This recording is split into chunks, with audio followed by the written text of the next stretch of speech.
Bienvenidos y bienvenidas a Enclave Política. Sebastián Piñera, a un mes de dejar el poder, es evaluado como el peor presidente de Chile desde que se retornó a la democracia o desde este periodo democrático. Y esto, que no deja de ser un dato perturbador, también constituye un reflejo de la situación de este momento en este país sudamericano. Se agudizó la desigualdad, la crisis económica y otros problemas de orden social como la represión en la Araucanía.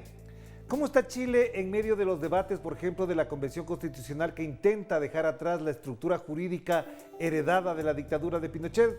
De esto conversaremos a continuación con el sociólogo Octavio Avendaño, a quien le damos la más cordial bienvenida. Octavio, qué gusto tenerlo de nuevo por acá. ¿Cómo está? Igualmente, muchas gracias por invitarme nuevamente a comentar la actualidad chilena y poder compartir con ustedes los puntos de vista o mis puntos de vista respecto de lo que está ocurriendo en Chile en este momento. Claro, y lo de entrada es una última encuesta señala como una desaprobación de la gestión del presidente Sebastián Piñera y en buena medida también la insatisfacción de los chilenos con respecto a lo que están viviendo. ¿Por qué se llegó a esto? ¿Hasta dónde el señor Sebastián Piñera está consciente de que lo que hizo no fue necesariamente gobernar, sino dejar un país prácticamente en el desgobierno? Lo que ha ocurrido recientemente a través de las encuestas es algo que se venía dando desde hace mucho tiempo. Las encuestas han sido bastante elocuentes y sistemáticas en ir registrando una desaprobación permanente del gobierno. Desde el año, podríamos decir que desde inicios del año 2019, esa situación se ha mantenido constante. En algunos momentos esa desaprobación ha sido mayor debido a ciertas coyunturas o situaciones de conflicto que ha generado el propio gobierno con determinados sectores de la ciudadanía. En gran medida se explica también porque hay una suerte de abandono del gobierno con muchos de sus compromisos. De partida prácticamente abandona el proceso constituyente, la convención constitucional, no cuenta con un respaldo suficiente por parte del gobierno. Existía inicialmente un compromiso tácito, explícito, de que el gobierno iba a apoyar este proceso desde el punto de vista de la generación de las condiciones, y eso no ha ocurrido. Y por otro lado, porque existen una serie de tensiones no resueltas que desde luego contribuyen a esta evaluación negativa por parte del gobierno. Además, que en el último tiempo se ha hecho muy evidente la situación de desgobierno, algo que marca toda la trayectoria de esta administración gubernamental de Sebastián Piñera. El desgobierno ha estado presente en diferentes momentos, pero sobre todo ahora se hace mucho más evidente. Hay abandono de deberes en algunos ministros de Estado. Recientemente hemos visto lo que ha ocurrido con el ex canciller Andrés Alamán, que prácticamente hizo lobby durante toda su gestión como canciller para conseguir un cargo a nivel iberoamericano. Finalmente consigue ese cargo y decide simplemente abandonar sus funciones como canciller o ministro de Relaciones Exteriores, dejando tras toda una situación de crisis migratoria que es bastante aguda y que ha generado sobre todo tensiones y situaciones de conflicto en las provincias y regiones del norte del país. Claro. Sobre todo en las zonas limítrofes. De manera que Octavio, hay aquí Octavio, ahí toda una precisamente situación de... para no perder este punto es importante, esto que hace el canciller con toda la crisis migratoria y en general todo el conjunto de acciones, ¿no le dejan de alguna medida también revelado con más nitidez a un gobierno que efectivamente hizo de la política exterior un acto prácticamente de ataque, de asedio, de acoso a un país, a un mandatario como Venezuela? Se incluyó, creó el Prosur, se inscribió en la Alianza del Pacífico, en el Grupo de Lima, con propósitos políticos, pero en cambio en el otro ámbito, en el ámbito de la integración regional, hizo poco. Efectivamente, muy poco desde el punto de vista de la integración regional y mucho en términos de la intervención política a través del Grupo de Lima, sobre todo.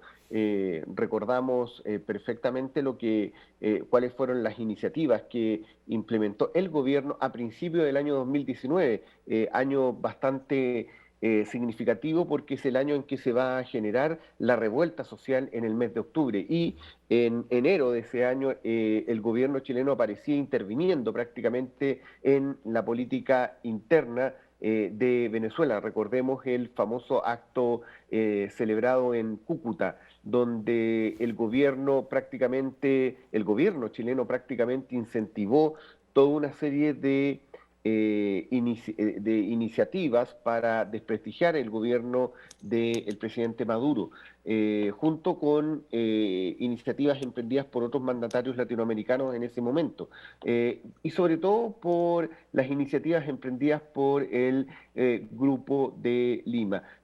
A ello habría que tomar en cuenta esta situación de prácticamente abandono de deberes por parte de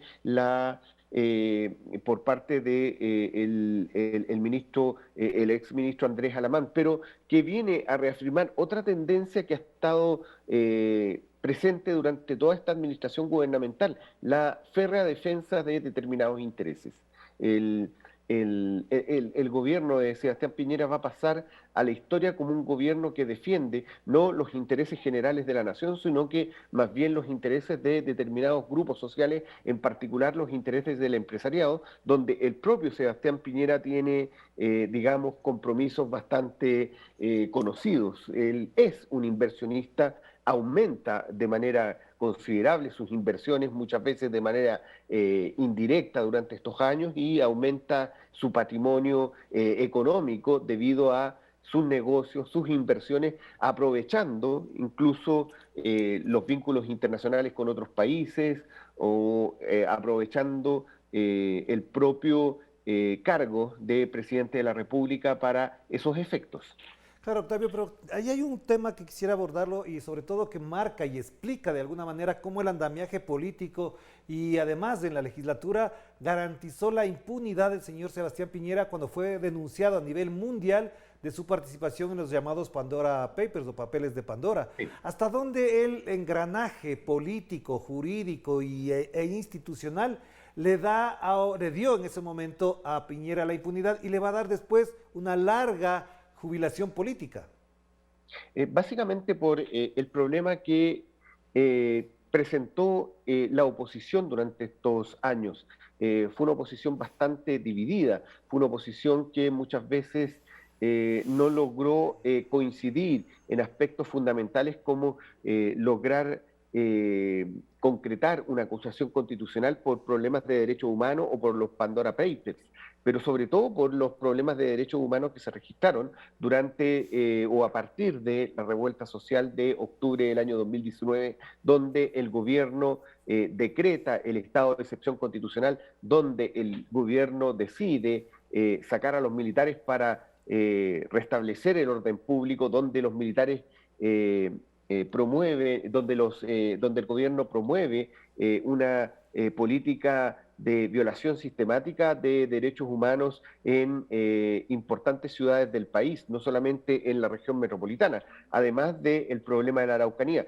De manera que eso ameritaba una acusación constitucional e incluso la posibilidad de destitución del presidente de la República, pero sin embargo no hubo acuerdo, no hubo coincidencia en los sectores de la oposición. Prácticamente hasta antes de el estallido social o la revuelta social, la oposición fue escasamente efectiva, fue una oposición débil, fue una oposición fragmentada, y esa situación de fragmentación, esa situación de debilitamiento de la oposición se logró proyectar más allá de la revuelta social. Entonces, esto incidió de manera favorable a generar este cuadro de impunidad y a generar que finalmente el presidente Piñera lograra culminar su mandato sin, entre comillas, mayores dificultades, no obstante esta alta desaprobación ciudadana que hemos visto durante los últimos días y que ha sido la tónica de gran parte de su gobierno.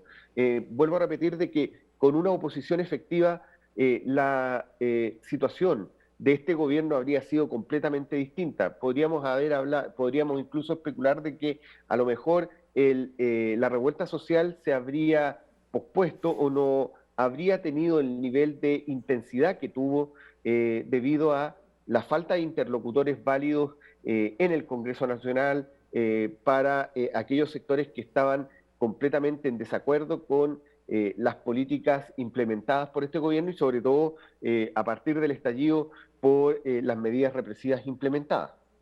Para finalizar esta primera parte, Octavio, entonces, ¿cómo queda la derecha chilena? ¿Hasta dónde se puede todavía pensar que la derecha o no está desplazada o no está destruida, sino por el contrario, tiene todavía un elemento fundamental en la política chilena? ¿La derecha está consolidada o es que con Sebastián Piñera perdió mucho terreno? Buen punto, porque pareciera ser que el problema de desempeño de este gobierno no afecta al conjunto de la derecha, sino que más bien afecta a la figura de el presidente Sebastián Piñera y lo que es la aprobación de este gobierno. Pero si observamos con detención los datos electorales registrados en noviembre y posteriormente en la segunda vuelta del 19 de diciembre, vamos a encontrar de que la derecha se logra posicionar desde el punto de vista político y desde el punto de vista electoral. Logra mantener vigente el legado del régimen militar o de la dictadura. Recordemos que José Antonio Kast, que es quien se impone en primera vuelta con mayoría relativa, logra obtener una votación similar a la que obtuvo el general Pinochet en el plebiscito del año 88. Esto quiere decir que hay un legado que la derecha logra mantener y sigue siendo, podríamos decir, una fuerza política importante, amenazante para lo que va a ser el nuevo gobierno que se establece en el mes de marzo de este año. Hagamos la primera pausa y volvamos a hablar en cambio ya de la perspectiva política de lo que le espera al próximo gobierno y también el desarrollo del debate y de aprobación de algunos temas importantes en la Convención Constitucional. Hagamos la pausa.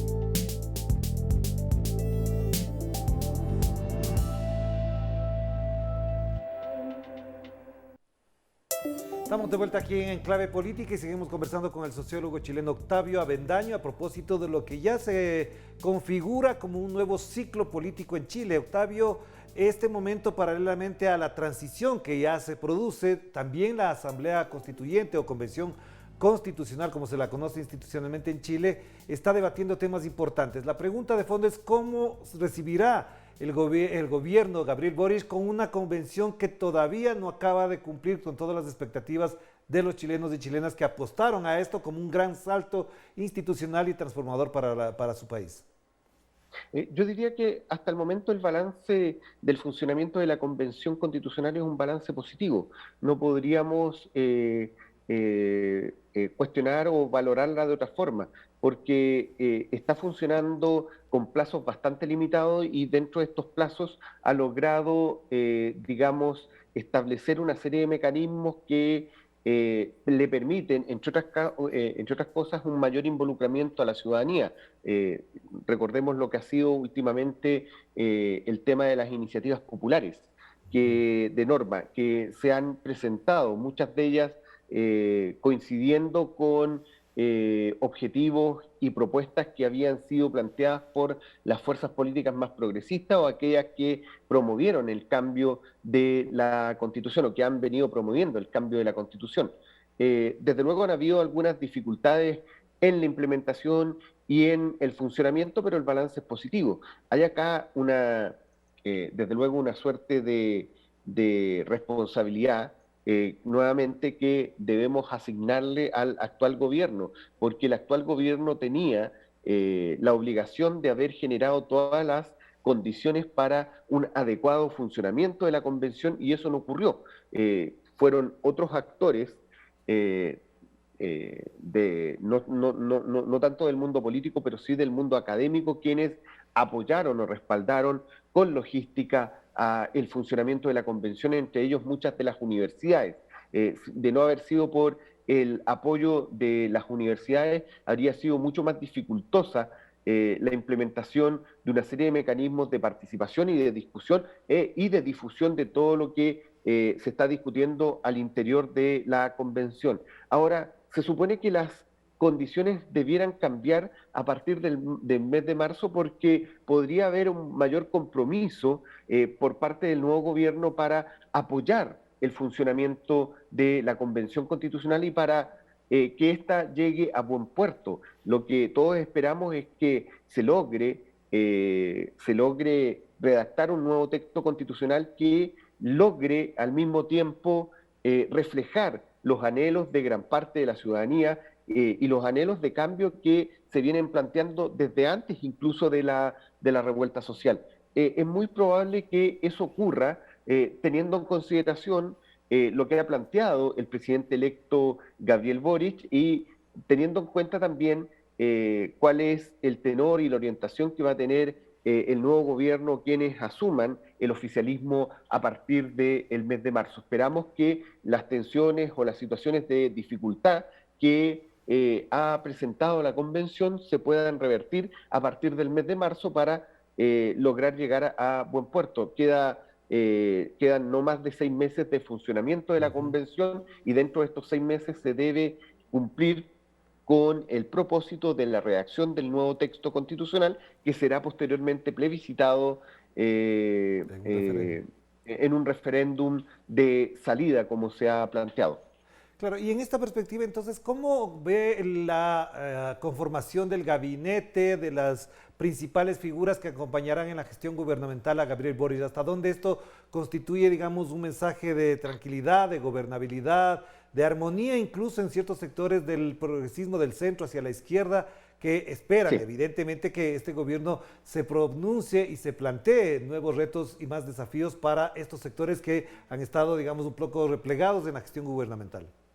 Existe un balance positivo respecto de la composición del gabinete. En eso hay coincidencia en amplios sectores respecto de que las personas que fueron nominadas y al mismo tiempo la representación política que posee el nuevo gabinete es la adecuada para enfrentar todos los nuevos desafíos. Recordemos que será necesario asegurar gobernabilidad, es necesario enfrentar a un Congreso que va a ser más bien hostil a el nuevo gobierno, sobre todo en el Senado, y para ello se necesitaba de un buen liderazgo. Y ese liderazgo se ve reflejado también en quienes van a asumir los ministerios de carácter más político, aquellos ministerios que se van a relacionar directamente con el Congreso Nacional, aquellos ministerios que se van a relacionar directamente con los parlamentarios para la aprobación de proyectos de ley. En ese sentido, el balance también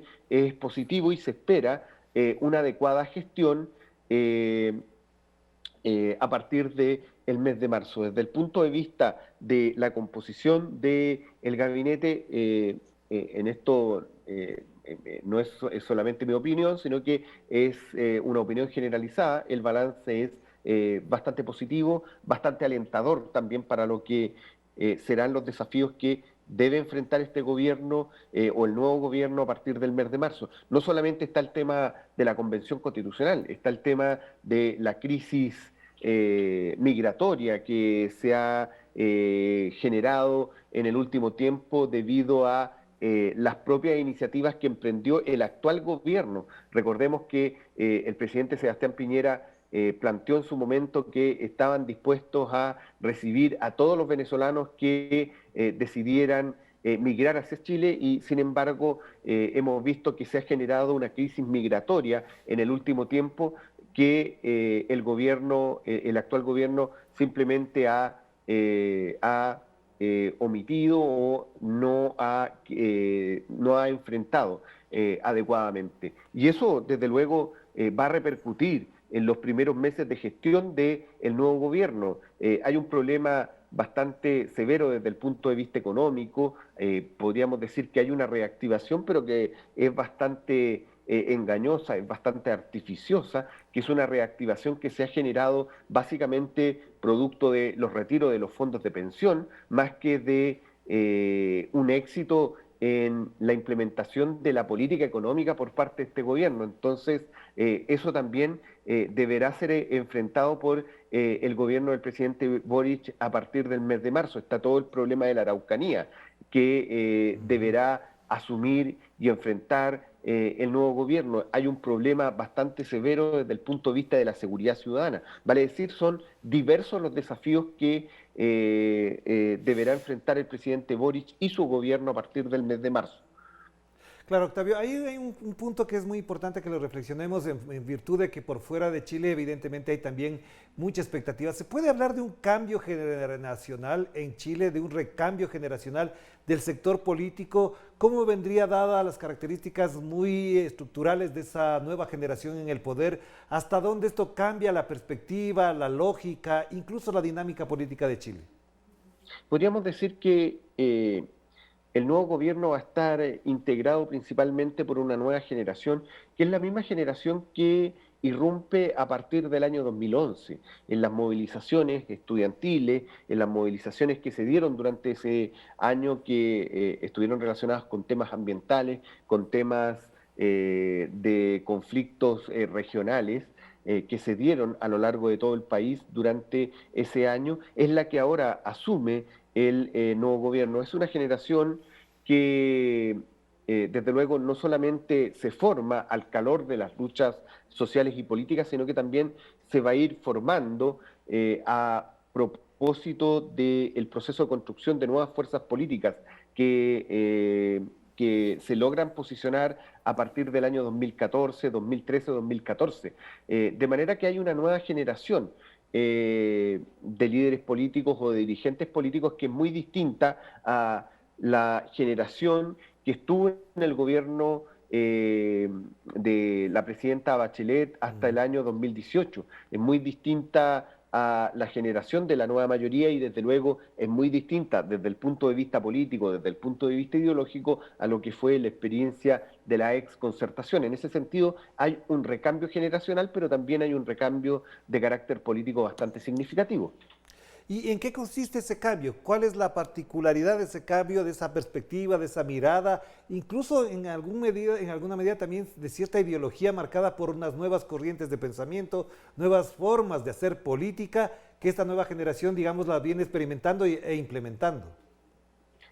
Bueno, desde luego es una generación que intenta revertir los problemas y las tensiones que ha evidenciado la democracia chilena en los últimos años. Trata de combinar democracia representativa con participación directa, con fortalecer las instancias de participación a nivel territorial. Es una generación que intenta promover cambios sustantivos al modelo de desarrollo y que tiene toda la intención de avanzar en esa dirección, así como también es una generación que considera indispensable que para poder avanzar en procesos de transformación estructural es necesario modificar buena parte de la institucionalidad política existente en la actualidad. Y eso pasa por la redacción de un nuevo texto constitucional que se haga cargo precisamente de aspectos sustantivos que estaban presentes en la Constitución de 1980, aspectos que tienen que ver con la privatización de los recursos naturales, aspectos que tienen que ver con la supremacía del derecho de propiedad por sobre los derechos fundamentales de las personas, aspectos que tienen que ver con el Estado subsidiario, con modificar el carácter subsidiario del Estado chileno y avanzar hacia un Estado social. En ese sentido, no solamente estamos en presencia de una generación que cambia en términos biológicos, o en términos etarios, sino que más bien cambia desde el punto de vista político y desde el punto de vista ideológico. Y eso es muy importante para los desafíos que debe enfrentar la propia sociedad chilena a partir del mes de marzo o en los años venideros. Muchísimas gracias, Octavio, muy amable. Esta última parte, por supuesto, da para pensar y analizar con más profundidad y lo invitaremos para eso en las próximas oportunidades. Muchas gracias, un abrazo a la distancia. Cuando ustedes quieran, estoy a su disposición y muchas gracias por compartir mi punto de vista con ustedes. Gracias, Octavio Avendaño. A propósito de este momento, de este nuevo ciclo político que vive Chile. De esto seguiremos hablando porque además, desde el análisis es fascinante, pero también muy preocupante cómo deja el señor Sebastián Piñera a esa nación sudamericana. De esto seguiremos conversando, por supuesto. Cuídense mucho, que la pasen bien. Chao, chao.